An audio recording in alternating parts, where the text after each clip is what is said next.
ఇప్పటి వరకు ఇటువంటి తక్కువ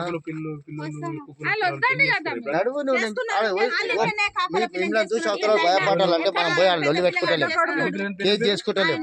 కానీ పోయి లీలా పడితే మాతోనికి వస్తే కొడుక మేము ఇంటికాడ వచ్చి ఊపుకుంటాం రాని భయం కోసం పోతున్నాం.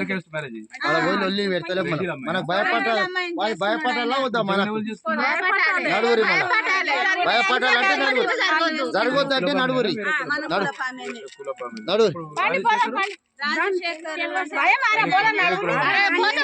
నిలబడతో 10 నిమిషాలు ఇలా సపోర్ట్ ఇచ్చినట్టు అంతే.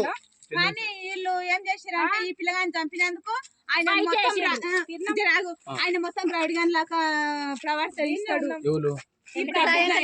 కాగ వెంకటేశ ఇప్పుడు ఎవరన్నా ఏమన్నా అన్నారు అనుకో, ఇప్పుడు ఆ పిల్లగానే చంపిండ్రు, మమ్మల్ని కూడా ఇట్లనే చేస్తుండొచ్చు అని ఆలోచనతోనే, ఆ ఉద్దేశంతో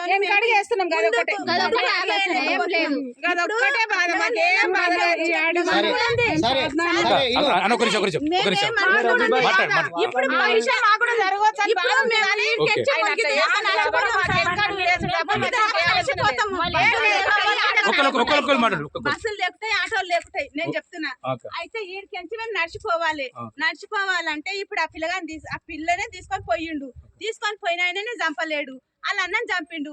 ఇప్పుడు మేము ఏమన్నా చెప్తే మమ్మల్ని కూడా చంపడానికి గ్యారంటీ ఏముంది? మాకు గ్యారంటీ ఎవరిస్తారు?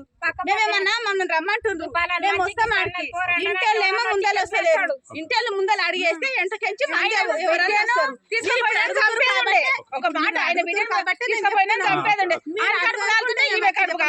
అప్పుడు ఎవరికి బాధ లేకుండా అనవసరంగా ఒక ఏం లాభం లేదు. కాబట్టి మేము ఆయన కక్కిచ్చాం కాబట్టి ఆయన చేసిండు ఆ పని అని మాకు ఏ బాధ లేకుండా. ఒకవేళ ఏం చేస్తాము? ఆడవిళ్ళము మగవిళ్ళగానే అంత రాత్రిలో తీసుకుపోయి చంపిండ్రు.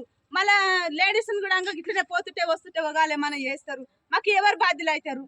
మేము ఎవరికి ఏం చెప్పాలన్నా మాకు ఇదే భయం అయ్యి తప్పుడు కాకుండా ఆ చచ్చిపోయిన పిల్లగాని మంచోడు కాబట్టి ఆ పిల్లగాని కోసానికే మేము చూతాము చేతాం అంటేనే వచ్చి ఆడ కూర్చున్నాం. కానీ మాకు ఏ ఉద్దేశం లేదు.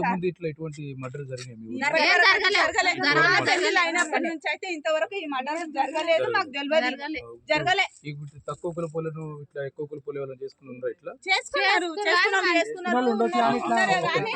చేసుకున్న వాళ్ళు చేసుకోవచ్చు సార్, ఏమో ఏం చేసుకోలేరు సార్.